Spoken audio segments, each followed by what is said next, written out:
Lecture 18, What is Consciousness? In particular, is it an entirely physical phenomenon? So last time we saw an argument for Cartesian dualism, the view, as Descartes puts it, that I am simply a thinking, non-extended thing, really distinct from my body. This time we're going to look at an argument not for the conclusion that we are non-physical or immaterial things, but for the conclusion that consciousness is not wholly physical or material. That argument is called the knowledge argument, and it's in this classic paper that you read by the Australian philosopher Frank Jackson called Epiphenomenal Qualia. So in that paper, Jackson argues that physicalism is false, specifically because, as he says, the characteristic experiences of tasting a lemon, smelling a rose, seeing a tomato, and so on, are not entirely physical. In other words, consciousness, or as philosophers say, phenomenal consciousness, is not entirely physical. For an explanation of this terminology and distinctions between different kinds of consciousness, see pages 352 to 3 of the Norton Anthology. Before looking at Jackson's argument, we need a more precise statement of physicalism, the view that the world is, in some sense, to be made precise, wholly physical or material. One version is in the Reader's Guide to Epiphenomenal Qualia. Let's have another one. First, I need to introduce a bit of philosophical jargon. Possible worlds. A possible world is a maximally specific, maximally detailed way things could have been. You can think of a possible world as an alternative universe. To borrow a theological metaphor, it's a universe that God could have created. So it is in fact sunny today, but it could have rained. It didn't rain, but it could have. In the jargon of possible worlds, there is a possible world in which it rains today. No one has squared the circle, and this is no accident. No one could have squared the circle. Squaring the circle is impossible. In the jargon of possible worlds, there is no possible world in which someone squares the circle. Out of all the maximally specific ways things could have been, out of all of the alternative possible universes, there is one that corresponds to the way things actually are, to the universe as we know and love it. That is called the actual world. The actual world is the maximally specific way things are. In other words, it's the totality of truths or facts. The actual world is a possible world too, because whatever is actually the case is also possibly the case. Okay, that's possible worlds. For more explanation, see the glossary in the Norton Anthology. I hope that's clear enough to be going on with. Now, with that bit of jargon under our belts, let's get on to the statement of physicalism. Here it is. Any possible world that is physically the same as the actual world is exactly alike it in all respects. Equivalently, any possible world that is physically the same as the actual world just is the actual world. This is a slightly simplified statement of physicalism, but the simplification won't matter for our purposes. In particular, if physicalism is true, there are no zombie worlds. This statement of physicalism is an example of a supervenience thesis. You can look up supervenience in the glossary. Now, what do I mean by zombie world? Here is the actual world, the way things are, and it's got a bunch of people in it, of course, including Kelly and Thomas, and they are both conscious. And here is what you might think is a possible world, an alternative universe, a maximally specific way things could have been.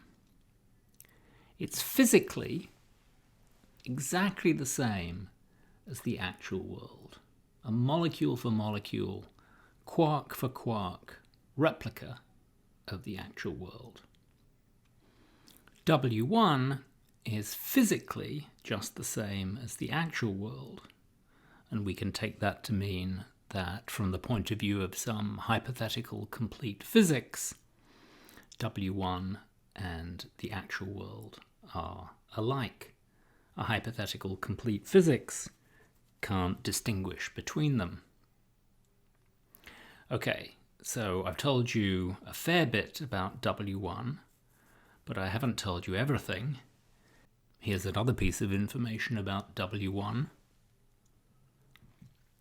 In it, Kelly and Thomas are not conscious.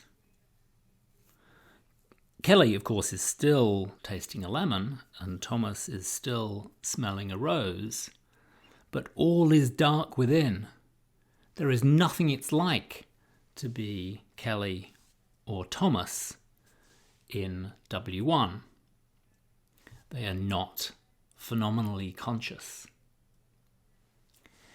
Okay, now you might think that W1 is a genuine way the world could have been. It's not the actual world, but it is a possible world. There are zombie possible worlds, in other words. However, according to the physicalist, that is wrong. There is no such possible world as W1. There are no zombie worlds. That's because, according to the physicalist, once the physical facts are in place, this fixes all the facts. No wiggle room is left for any other facts to vary. Let's have another example to see more clearly what is going on.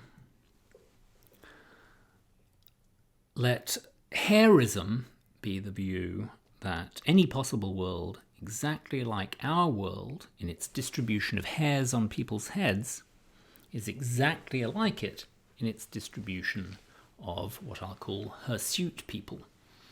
An hirsute person is simply someone who is not bald. Okay, so according to the hairist, there are no baldy worlds. This is the analogue of zombie worlds. So here's the actual world. Here are Kelly and Thomas. They are both hirsute. Is there a possible world, call it W2, which is a hair-for-hair replica of the actual world, but in which Kelly and Thomas are both bald, despite having the very same distribution of hairs on their heads as they have in the actual world? Well, the hairist says no. There is no such possible world as W2. Once you've fixed the facts about the distribution of hairs on people's heads, then you've fixed the facts about who's bald and who is hirsute. Hairism is very plausible. Physicalism is like hairism in being a supervenience thesis, but it is by no means as obvious as hairism. And of course, Jackson is going to argue that it's false. So in Epiphenomenal qualia, Jackson describes physicalism as the thesis that all correct information is physical information. See the Reader's Guide for a bit more on this. But I think it's a lot easier to understand physicalism in the way I just explained it as a supervenience thesis. And Jackson is certainly arguing against physicalism as I just explained it. Note that we could put physicalism using the terminology of entailment. It's the view that the totality of physical facts entails, that is, logically implies, all the facts.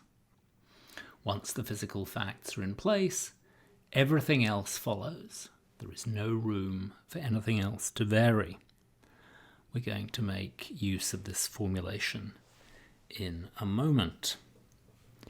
Now, you could argue against physicalism by simply appealing to the premise that zombie worlds are possible. After all, consciousness can seem like a spectral inner flame that could be extinguished without changing anything physical, in particular without changing anything physical in the brain. Jackson calls that kind of argument against physicalism the modal argument. He does not think it's effective for reasons he gives in section 2. His goal is to give a superior argument against physicalism, the knowledge argument.